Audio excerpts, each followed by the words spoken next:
दोस्तों, स्वागत है आपका इग्नाइट बैच में। आज हम लेकर आए हैं एक मोस्ट इंपोर्टेंट टॉपिक जिसका नाम है आदर्श और अनादर्श विलयन। तो वीडियो में बने रहेंगे। आज स्टार्टिंग के 5 मिनट में आपको हम सिखाने वाले हैं कि आदर्श और अनादर्श विलयन को कैसे पहचाने कि कौन सा विलयन आदर्श है और कौन सा अनादर्श। तो ध्यान से देखेंगे, समझेंगे कि क्या होते हैं आदर्श विलयन और क्या होते हैं अनादर्श विलयन।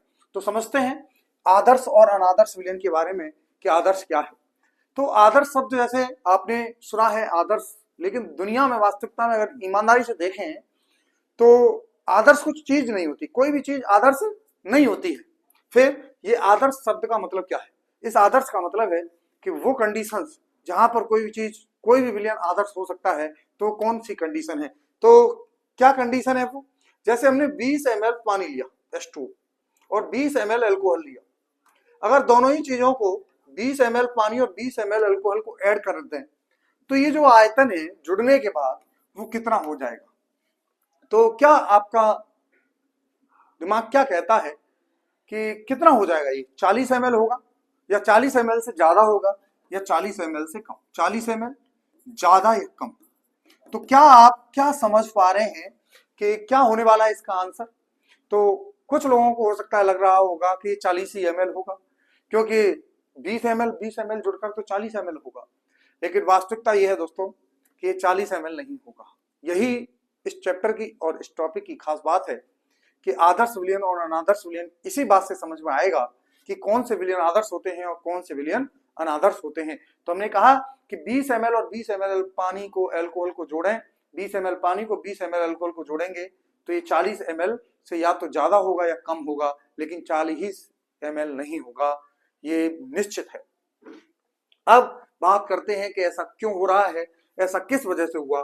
तो हमने कहा कि H2O की अगर बात करें, पानी की अगर हम बात करें, तो पानी के अंदर जो H2O के पार्टिकल है बहुत सारे, उनके बीच में लगने वाला आकर्षण और अल्कोहल के बीच में लगने वाला आकर्षण, दोनों के बीच लगने वाला आकर्षण बल अलग अलग है। और आप जानते हैं जो आयतन है वो इसी आकर्षण बल पर निर्भर करता है। अगर ये आकर्षण बल ज्यादा हो जाएगा तो ये कण पास पास आ जाएंगे, और कण पास पास आ जाएंगे तो आयतन कम हो जाएगा। तो इसका मतलब इसके मिलाने के बाद अगर आकर्षण बल बढ़ता है, अगर मिलाने के बाद आकर्षण बल बढ़ता है तो इसका मतलब ये है कि आयतन घट जाएगा, और मिलाने के बाद आकर्षण बल घटता है तो आयतन बढ़ जाएगा। लेकिन ये दोनों चीजें अगर एक जैसी होती तो ये विलयन आदर्श होता। यानी कि इसके बीच में लगने वाला आकर्षण और इसके बीच में लगने वाला आकर्षण अगर एक जैसे होते तो ये विलयन कैसा रहता? आदर्श विलयन रहता। और आदर्श विलयन की अगर हम बात करें तो आदर्श विलयन वो विलयन है जहां ए पदार्थ के बीच का आकर्षण और बी पदार्थ के बीच का आकर्षण, दोनों के बीच के जो आकर्षण बल है वो दोनों लगभग समान हो, तो ऐसे विलयन को आदर्श विलयन कहते हैं। अगर ऐसा समान होने से होगा क्या? होगा क्या? क्या इसके वास्तुदाब पर कोई असर पड़ेगा? अगर आकर्षण बल समान है और दोनों को मिलाने के बाद भी आकर्षण बल समान हो रहे हैं तो क्या इसके वास्तुदाब पर कोई असर पड़ेगा? नहीं पड़ेगा। यानी कि जो कुल वास्तुदाब है, पी टोटल है, वो पीए प्लस पीवी के बराबर आप लिख सकते हैं। यस और नो? क्या आप समझ पा रहे हैं इस बात को कि अगर इन दोनों के बीच में आकर्षण बल सेम है, अगर आकर्षण बल सेम है तो वास्तुदाब पर कोई असर नहीं पड़ेगा। अगर आपको ये बात समझ में नहीं आ रही है तो इससे पिछली वीडियो आप जाकर यूट्यूब पे देखेंगे तो आपको मिलेगा कि वास्तुदाब क्या होता है और आकर्षण बल का वास्तुदाब के ऊपर क्या असर पड़ता है। तो वास्तुदाब हम थोड़ा सा बता दें कि वास्तुदाब होता है वाष्प के द्वारा लगाया गया दाब। यानी कि किसी कंटेनर में से जो वाष्प उड़ रही है उस वाष्प के द्वारा जो लगाया गया दाब होता है उसी वास्तुदाब कहते हैं। साम्यावस्था की बात करी थी, अगर आपको फुल डिटेल में देखना है तो पिछली वीडियो में जाकर देख सकते हैं। लेकिन अगर आप अभी समझ हैं तो जब ये उड़ के जाते हैं तो जो दाब लगाते हैं उसको हम कहते हैं वास्तुदाब। अगर ये आकर्षण बल ज्यादा होगा तो वास्तुदाब कम हो जाएगा, अगर आकर्षण बल कम होगा तो वास्तुदाब ज्यादा हो जाएगा। ये लास्ट लेक्चर की हमने बात करी थी। अब हम बात कर रहे हैं कि अगर ये वास्तुदाब बदलेगा ही नहीं अगर आकर्षण बल सेम होंगे। अगर आकर्षण बल सेम है तो पी टोटल का मान पीए प्लस पीवी के बराबर होगा। इसका मतलब यहाँ आदर्श विलयन की कंडीशन होगी, और आदर्श विलयन की कंडीशन में ये वाला नियम फुलफिल करेगा। और ये किसका नियम था दोस्तों? राउल्ट का नियम। तो परिभाषा लिखते हैं कुछ लोग कि आदर्श विलयन वो होते हैं जो राउल्ट के नियम का पूर्ण रूप में पालन करते हैं, और अनादर्श विलयन वो होते हैं जो राउल्ट के नियम का पालन नहीं करते हैं। अब आपको कैसे पता चलेगा, कैसे पता चलेगा कि आदर्श कौन सा विलयन है और अनादर्श कैसा कौन सा विलयन है? अगर हम बेंजीन की बात करें और टोलुइन की बात करें तो अगर आप इनको दोनों के फॉर्मूले अगर आपको याद है, बेंजीन का और टोल्यूइन का, तो आप बहुत ही आसानी से पता कर पाएंगे कि ये दोनों के बीच लगने वाले आकर्षण बल लगभग समान होंगे, बेंजीन और टोल्यूइन, क्योंकि ये दोनों एक जैसी स्ट्रक्चर दिख रही है, ये दोनों ही अध्रुवीय पदार्थ है। इसका मतलब इन दोनों के बीच लगने वाला आकर्षण बल लगभग समान है, इनका अड़भार भी समान है। यानी कि आकर्षण बल जो होता है वो कुछ चीजों पर निर्भर करता है। आकर्षण बल किन किन चीजों पर निर्भर करता है? आकर्षण बल एक तो ये अड़भार पर निर्भर करता है, अड़भार पर निर्भर करता है, साथ में ध्रुवीय और अध्रुवीय प्रकृति पर निर्भर करता है, ध्रुवीय और अध्रुवीय प्रकृति पर निर्भर करता है। और ये दोनों ही चीजें इसमें सेम है, यानी कि ये दोनों ही अध्रुवीय हैं और दोनों का अड़भार लगभग समान है, इसलिए आकर्षण बल भी लगभग समान होगा। तो इन दोनों का जो मिश्रण होगा वो मिश्रण राउल्ट के नियम का पालन करेगा, और राउल्ट के नियम का पालन करेगा तो ये इस विलयन को आदर्श विलयन कहेंगे। और इन दोनों को मिलाने के बाद अगर इसको 20 ml और इसको भी 20 ml ले लिया जाए तो ये टोटल मिलकर कितना होने वाला है? 40 ml होने वाला है। ये हो जाएगा, लेकिन ये नहीं होगा, ये नहीं होगा। इसका मतलब ये एक अनादर्श विलयन है और ये एक आदर्श विलयन है। 100% कोई भी विलयन आदर्श नहीं होता है, पहले ही हमने बात करी थी। तो आदर्श और अनादर्श विलयन के बारे में आपको बात पता चली। क्या बात पता चली? आप एक बार फिर से समराइज करते हैं पूरी कहानी कि क्या बात पता चली। तो हमने कहा अगर दो पदार्थ अगर हम मिला रहे हैं ए और बी, और दोनों के बीच आकर्षण बल एफ ए और एफ बी समान है, अगर एफ ए और एफ बी समान है और साथ में एफ ए और बी के बीच लगने वाला आकर्षण भी समान है, तो इसका मतलब ऐसा विलयन आदर्श विलयन होगा। आदर्श विलयन की कंडीशन पहली बात ये हो गई। दूसरा बात कि जब डेल्टा वी मिक्सिंग करेंगे, यानी कि आयतन के ऊपर प्रभाव देखेंगे, तो आयतन के ऊपर भी कोई प्रभाव नहीं होगा आदर्श विलयन के अंदर। क्यों ऐसा कह रहे थे हम? क्योंकि आकर्षण बल नहीं बदलेंगे तो उसका आयतन न तो बढ़ेगा न घटेगा, यानी कि delta V mixing equal to 0 होगा, आयतन में कोई भी परिवर्तन नहीं आएगा। तीसरा, delta H mixing, delta H mixing यानी कि एंथैल्पी में परिवर्तन। जब आकर्षण बल ही नहीं बदल रहे हैं तो एंथैल्पी में परिवर्तन भी नहीं होगा और एंथैल्पी परिवर्तन का मान 0 होगा। अब बात आती है चौथी बात। चौथी बात क्या बात होगी? अगर हमने बात करी चौथी बात में, तो यही पी टोटल जो कुल वाष्पदाब है, इसका पी टोटल जो कुल वाष्पदाब है वो पी ए प्लस पीवी के बराबर होगा। क्या आप समझ पा रहे हैं इस बात को कि आदर्श विलयन की ये 4 कंडीशन है, यानी कि आकर्षण बल समान रहने वाले हैं, आयतन में कोई बदलाव नहीं होने वाला है, एंथैल्पी परिवर्तन समान रहेगा, साथ में राउल्ट के नियम का पालन करेगा, यानी कि पी टोटल बराबर पी ए प्लस पीवी है। इसका मतलब राउल्ट के नियम का पालन करते हैं, राउल्ट के नियम का पालन करते हैं आदर्श विलयन, राउल्ट के नियम का पालन करते हैं। आदर्श विलयन कौन से होते हैं? जो राउल्ट के नियम का पालन करते हैं। ऐसे विलयनों को हम क्या कहते हैं? आदर्श विलयन कहते हैं। अगर हम बात करें कि अनादर्श विलयन क्या होंगे, तो अनादर्श विलयन आप समझ पाए रहे होंगे कि ऐसे विलयन जिसमें जो कंडीशन फिल ना करें, यानी कि एफ ए का आकर्षण नहीं बराबर हो एफ बी के और ये बराबर नहीं हो एफ ए और बी के, तो ऐसे विलयन की कंडीशन को अनादर्श विलयन कहेंगे। साथ में यहाँ डेल्टा वी मिक्सिंग का मान 0 नहीं होगा, क्योंकि यहाँ कुछ न कुछ परिवर्तन होगा आयतन में। साथ में डेल्टा एच मिक्सिंग पर भी कोई असर नहीं पड़ेगा, 0 नहीं होगा, यानी कि ये भी अनादर्श विलयन की कंडीशन। और पी टोटल का मान नहीं बराबर होगा P A plus P B का। अगर आपको आदर्श और अनादर्श विलयन में अंतर पेपर में करने आ जाए तो एक तरफ आदर्श विलयन लिखेंगे, एक तरफ अनादर्श लिखेंगे और ये कंडीशन आप लिख देंगे। ये कौन सी कंडीशन है? आदर्श विलयन की कंडीशन है। ये कंडीशन किसकी है? आदर्श विलयन की। और ये कंडीशन किसकी है? अनादर्श विलयन की। तो इससे आपको पता चल गया कि आदर्श विलयन वो होते हैं जो राउल्ट के नियम का पालन करते हैं, अनादर्श विलयन वो होते हैं जो राउल्ट के नियम का पालन नहीं करते हैं। अगर आपको ये समझ में आया है तो आप चैनल को लाइक करेंगे, वीडियो को सब्सक्राइब करेंगे और शेयर करेंगे। शेयर आप ज्यादा से ज्यादा करें, क्योंकि बेहतरीन टॉपिक आपको समझाया गया है, ज्यादा से ज्यादा लोगों को इसकी मदद मिलनी चाहिए। अब ध्यान से देखेंगे कि कैसे पहचानेंगे कि आदर्श है कि नहीं, अनादर्श है कि नहीं। तो हमने बात करी थी कि आकर्षण बल के ऊपर देखेंगे। आकर्षण बल 2-3 चीजों पर निर्भर करता है। कौन कौन सी वो 2-3 चीजें हैं जो आकर्षण बल जिस पर निर्भर करता है? वही ध्रुवीय अध्रुवीय होना और अड़भार का लगभग समान होना। तो लगभग 2 चीजें जिनका अड़भार समान होता है वो ऐसे विलयन क्या कहलाते हैं? अनादर्श विलयन कहते हैं। जब हम बात करें आदर्श अनादर्श विलयन की कि पी टोटल बराबर पी ए प्लस पीवी के बराबर है नहीं है, तो इसमें 2 बातें हो सकती है। या तो पी टोटल ज्यादा हो सकता है या पी टोटल कम हो सकता है। हमने कहा कि अगर पी टोटल बराबर नहीं है पी ए प्लस पीवी के, तो पी टोटल या तो ज्यादा होगा पीए प्लस पीवी से, या तो पी टोटल कम होगा पीए प्लस पीवी से, या तो धनात्मक विचलन प्रदर्शित करेगा या ऋणात्मक विचलन प्रदर्शित करेगा। यानी कि या तो वास्तव बढ़ जाएगा या वास्तव घट जाएगा। तो हमने कहा कि अनादर्श विलयन भी दो प्रकार के होते हैं। अनादर्श विलयन कितने प्रकार के होते हैं? दो प्रकार के होते हैं। कौन कौन से होते हैं अनादर्श विलयन? अनादर्श विलयन कौन कौन से होते हैं? तो ध्यान से देखेंगे, धनात्मक विचलन प्रदर्शित करने वाले और ऋणात्मक विचलन प्रदर्शित करने वाले।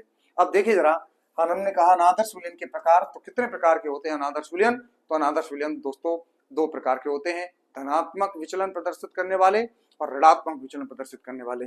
धनात्मक विचलन और ऋणात्मक विचलन किससे? राउल्ट के नियम से। राउल्ट के नियम का क्या मतलब था कि पी टोटल बराबर है पीए प्लस पीवी के। अगर ये राउल्ट का नियम है और राउल्ट के नियम का जो विलयन पालन नहीं कर रहे हैं वो अनादर्श विलयन है, या तो वो धनात्मक विचलन या ऋणात्मक विचलन। धनात्मक का मतलब बढ़ना, यानी कि पी टोटल का मान बढ़ गया है पीए प्लस पीवी से, और ऋणात्मक विचलन का मतलब है कि पी टोटल का मान घट गया है पीए प्लस पीवी से। इसका मतलब धनात्मक विचलन वो है जिसमें वास्तव बढ़ रहा है, ऋणात्मक विचलन वो है जिसमें वास्तव घट रहा है। वास्तव बढ़ेगा कब? वास्तव बढ़ रहा है इसमें, तो वास्तव बढ़ेगा कब? रटना नहीं है, आपको समझनी है चीजें। तो वास्तव बढ़ेगा कब? कब बढ़ेगा वास्तव? देखिए, समझना बेहतर है। अगर आप इसको रटने का कोशिश करेंगे, आप रटने का कोशिश करेंगे सब कुछ भूल जाएंगे। लेकिन मैंने आपको गारंटी दे रहा हूं, अगर आप ध्यान से मेरी बातों को ध्यान से सुनेंगे तो आपको जरूर ही ये हमेशा याद रहेगा। तो हमने कहा वास्तव बढ़ेगा कब? कब वेपर ज्यादा दाब लगाएगी? सोचो, ये वेपर इसके ऊपर ज्यादा दाब कब लगाएगी? कब लगाएगी ये ज्यादा दाब? जब उसके बीच का आकर्षण बल कम होगा। जब उसके बीच का आकर्षण बल कम होगा। आकर्षण बल क्या हो जाएगा? कम हो जाएगा। आकर्षण बल क्या हो जाएगा? कम हो जाएगा। अगर आकर्षण बल कम हो जाएगा तो इसका मतलब आकर्षण बल कम होगा तो वास्तव बढ़ जाएगा। अब बात करें कि ऋणात्मक विचलन की। अगर ऋणात्मक विचलन का वास्तव घट रहा है, ऋणात्मक विचलन में वास्तव अगर घट रहा है तो घटने का मतलब है आकर्षण बल बढ़ रहे होंगे। घटने का मतलब क्या है कि आकर्षण बल बढ़ रहे होंगे। अगर आकर्षण बल बढ़ते हैं, आकर्षण बल बढ़ते हैं, आकर्षण बल बढ़ते हैं तो ऋणात्मक विचलन प्रदर्शित करते हैं, ऋणात्मक विचलन प्रदर्शित करते हैं सिविलियन। अब मोस्ट इंपोर्टेंट थिंग ये है कि आपको कैसे पता चलेगा, आपको कैसे पता चलेगा कि आकर्षण बल बढ़ेगा कि घटेगा? तो इसके लिए आपके लिए ट्रिक लेकर आए, बेहतरीन ट्रिक है, बिल्कुल आसानी से आप समझ पाएंगे, आपको डायरेक्ट बता पाएंगे। तो हमने कहा एक पदार्थ पोलर है और एक पदार्थ नॉन पोलर है। अगर इसको ऐड करेंगे, अगर पोलर और नॉन पोलर को ऐड करेंगे तो हमेशा धनात्मक विचलन प्रदर्शित करेगा। तो हमने कहा पोलर प्लस नॉन पोलर, इनको ऐड कर देंगे तो हमेशा धनात्मक विचलन प्रदर्शित करेगा। हमने कहा एसिड या बेस, अम्ल या क्षार को पानी में मिलाएंगे, अम्ल या क्षार को किसमें मिलाएंगे? पानी में, तो ऋणात्मक विचलन प्रदर्शित करेगा। ऐसा क्यों है ये भी समझाएंगे अभी हम, कि अम्ल और क्षार को पानी में मिलाते हैं तो वास्तव क्या होगा? घटेगा। क्यों घटेगा वो भी समझाएंगे। स्पेशल केस है एसीटोन प्लस क्लोरोफॉर्म, अलग से समझाएंगे। और hydrogen bonding without hydrogen bonding, अगर हमने कहा कि हाइड्रोजन बॉन्डिंग और विदाउट हाइड्रोजन बॉन्डिंग वाला कोई भी मॉलिक्यूल अगर हम आपस में मिलाएंगे तो इसका मतलब वो कौन सा होगा? वो धनात्मक विचलन प्रदर्शित करेगा। हाइड्रोजन बॉन्ड जिसमें, हाइड्रोजन बॉन्ड किस किस में होता है? जहां FON S से जुड़ा हो, जिनके फॉर्मूले में FON किससे जुड़ा हो? S से जुड़ा हो, वहां हाइड्रोजन बॉन्डिंग होती है। और जहां हाइड्रोजन बॉन्डिंग हो और जहां हाइड्रोजन बॉन्डिंग नहीं हो, ऐसी दो चीजों को मिलाएंगे तो धनात्मक विचलन प्रदर्शित होगा। और एसिड और बेस को पानी में अंदर ऐड करेंगे, एसिड या बेस को पानी के अंदर ऐड करेंगे तो वो ऋणात्मक विचलन प्रदर्शित करेगा। ऐसा क्यों है? क्योंकि आप जानते हैं कि अम्ल और क्षार पानी में डालने पर आयन देते हैं। क्या देंगे? आयन देंगे। और आयन देंगे तो आयनों के बीच का आकर्षण बल बढ़ जाता है। आयनों के बीच आकर्षण बल क्या होता है? बढ़ जाता है। ध्रुवी से आकर्षण बल ये ज्यादा होता है। आयनों का आकर्षण ध्रुवी से भी ज्यादा होता है। अब कुछ एग्जांपल है आपके सामने। HCl और वाटर को आपने ऐड किया, कैसा विचलन प्रदर्शित करेगा? ऋणात्मक विचलन प्रदर्शित करेगा। आप देखें HNO3 प्लस वाटर कैसा विचलन प्रदर्शित करेगा? फिर से ऋणात्मक विचलन। और क्लोरोफॉर्म प्लस एसीटोन कैसा विचलन प्रदर्शित करेगा? तो क्लोरोफॉर्म की बात करें और एसीटोन की बात करें, ये बहुत ही इंपॉर्टेंट एग्जाम्पल है, तो इसको ध्यान से देखेंगे। तो ध्यान से देखें जरा क्या कहानी है। तो हमने बात करी है एक तो पोलर नॉन पोलर की, एक तो पोलर और नॉन पोलर की बात करी है। किस किस की बात करी है? पोलर और नॉन पोलर की।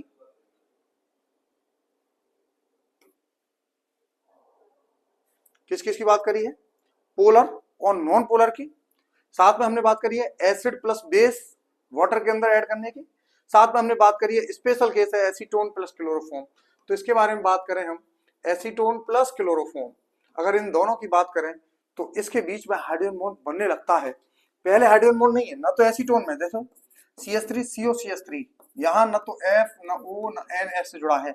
ऐसे क्लोरोफॉर्म में भी न तो F न N न O S से जुड़ा है। इसका मतलब न तो यहाँ हाइड्रोजन बॉन्डिंग है न यहाँ हाइड्रोजन बॉन्डिंग है, लेकिन मिलाने के बाद इन दोनों के बीच में C और O और ये CH के बीच में यहाँ जो बॉन्ड बन रहा है वो हाइड्रोजन बॉन्ड बनने लग जाता है।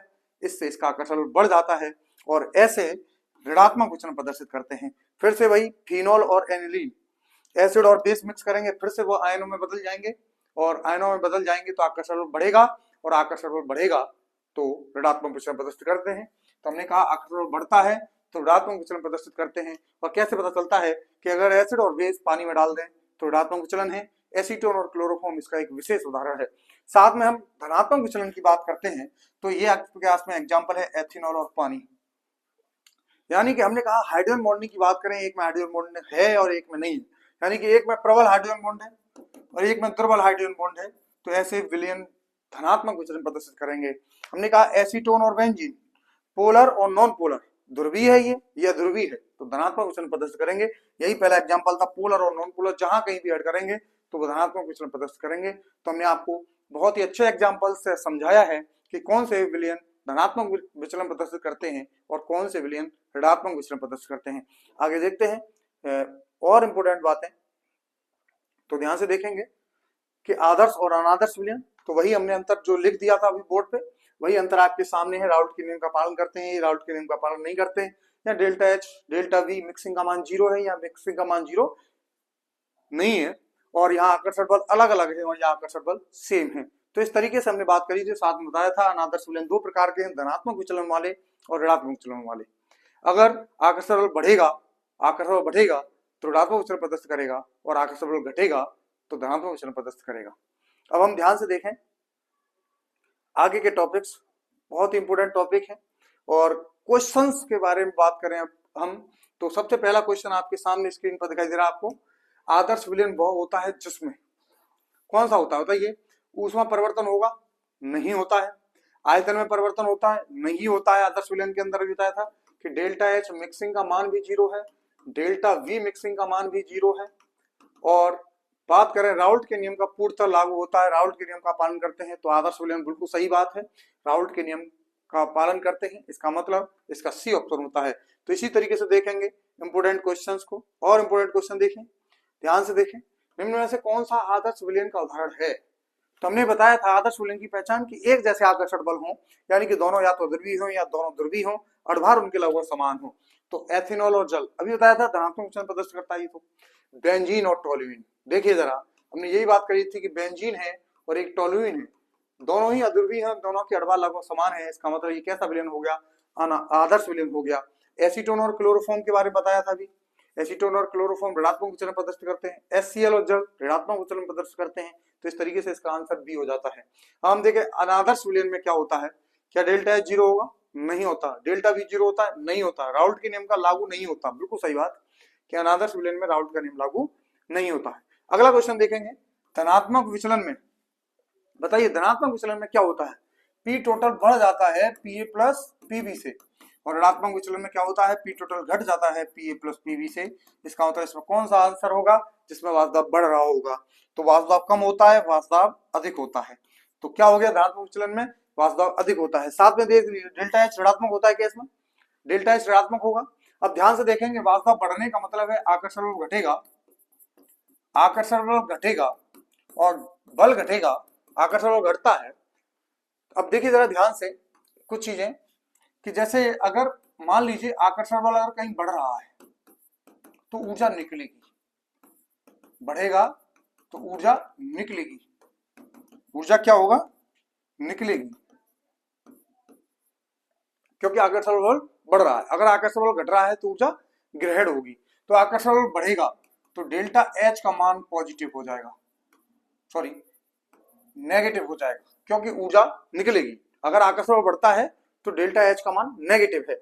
अब देखिए वास्तव बढ़ेगा तो आकर्षण बल घटता है, अगर आकर्षण बल घटेगा तो डेल्टा एच का मान क्या हो जाएगा, पॉजिटिव हो जाएगा, यानी कि धनात्मक विचलन में डेल्टा एच का मान पॉजिटिव होता है। और डेल्टा वी का मान भी क्या होगा, इसमें डेल्टा वी का मान भी बताइए जरा, पॉजिटिव होगा कि नेगेटिव होगा। आकर्षण बल घटेगा तो आयतन बढ़ेगा कि घटेगा, आकर्षण बल घटेगा तो आयतन बढ़ जाएगा, क्योंकि आकर्षण बल घटने से चीजें फैलेगी और फैलेगी तो आयतन बढ़ेगा, तो ये भी पॉजिटिव होगा। तो धनात्मक विचलन में ये भी बढ़ेगा, ये भी बढ़ेगा और ये भी बढ़ेगा। वाष्पदाब भी बढ़ता है, आयतन भी बढ़ता है और एंथैल्पी भी बढ़ती है। यहाँ पर हम देखें वाष्पदाब अधिक होता है, डेल्टा एच ऋणात्मक है, ये बात गलत है, और आयतन घटता है, ये भी बात गलत है। तो केवल एक ही बात सही है, ऑप्शन बी बिल्कुल सही है।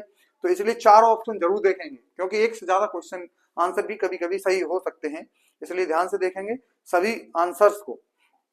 अगला क्वेश्चन आपके सामने है, ऋणात्मक विचलन में, ऋणात्मक विचलन में क्या होगा। ऋणात्मक विचलन का मतलब था कि आकर्षण बल बढ़ गया है, आकर्षण बल बढ़ जाएगा, तो ए बी के बीच का आकर्षण बल कमजोर हो गया है, या ए बी के आकर्षण बल प्रबल हो गए हैं। ये तो बताए आकर्षण बल बढ़ेगा तभी तो वाष्पदाब घटेगा। अब हम बात करें वाष्पदाब बढ़ेगा, नहीं बढ़ेगा, कोई परिवर्तन नहीं होगा, ये तो गलत की बात है। तो इसका कौन सा आंसर है, बी आंसर है। ऋणात्मक विचलन कब प्रदर्शित करेगा कोई भी, जब वाष्पदाब बढ़ेगा, सॉरी घटेगा। और वाष्पदाब कब घटेगा, कब घटेगा, जब आकर्षण बल बढ़ जाएंगे, तो आकर्षण बल प्रबल होते हैं। तो इसका आंसर ये हो गया। निम्न में से कौन सा ऋणात्मक विचलन का उदाहरण है, तो ऋणात्मक विचलन के कौन कौन से उदाहरण दिए हमने आपको, एक तो एसीटोन और क्लोरोफॉर्म, ये ऋणात्मक विचलन का उदाहरण है।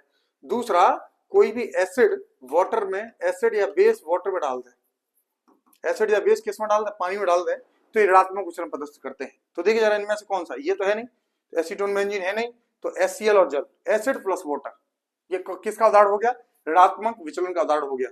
ध्यान से देखेंगे आगे, इंपोर्टेंट क्वेश्चंस ऐसे ही करें ध्यान से बिल्कुल। आदर्श विलयन के लिए डेल्टा एच और डेल्टा वी मिक्सिंग का मान क्या होता है, आदर्श विलयन के लिए तो डेल्टा एच मिक्सिंग और डेल्टा वी मिक्सिंग दोनों ही 0 होते हैं, ये हमने क्लास में अभी डिस्कस किया है, तो दोनों ही क्या हो जाएंगे, शून्य।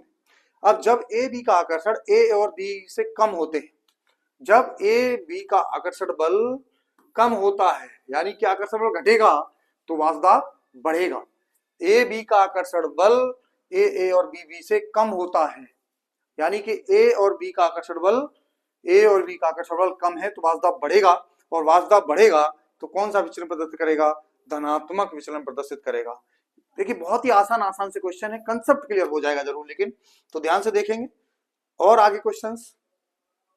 अब जरा ध्यान से देखेंगे, राउल्ट के नियम का किस पर आधारित है, किस पर आधारित है, दाब पर, मूल पर, तापमान पर, आयतन पर, किस पर आधारित है राउल्ट का नियम, तो दाब पर आधारित है, वाष्पदाब पर आधारित है। अगला, अनादर्श विलयन में डेल्टा एच मिक्सिंग का मान, डेल्टा एच मिक्सिंग का मान क्या होगा, अनादर्श विलयन की बात करिए, ध्यान से करेंगे इस क्वेश्चन को। अनादर्श विलयन के अंदर डेल्टा एच का मान केवल शून्य होगा, धनात्मक या ऋणात्मक हो सकता है, हमेशा ऋणात्मक होगा या हमेशा धनात्मक होगा। तो अनादर्श विलयन की बात करिए, अनादर्श विलयन में तो डेल्टा एच ज्यादा भी हो सकता है 0 से, और कम भी हो सकता है, धनात्मक विचलन में ज्यादा होगा, ऋणात्मक विचलन में कम होगा। तो इसका मतलब आपका आंसर धनात्मक या ऋणात्मक हो सकता है। तो आज के लेक्चर के लिए इतना ही काफी है। आज हमने बात करी आदर्श और अनादर्श विलयन की। तो थैंक यू सभी को, धन्यवाद चैनल से जुड़ने के लिए, वीडियो से जुड़ने के लिए। इसी तरह से आप जुड़ते रहिए, चैनल को सब्सक्राइब कीजिए, लोगों को शेयर कीजिए, जिससे ज्यादा से ज्यादा लोगों को केमिस्ट्री पढ़ने का आनंद मिले। थैंक यू, धन्यवाद।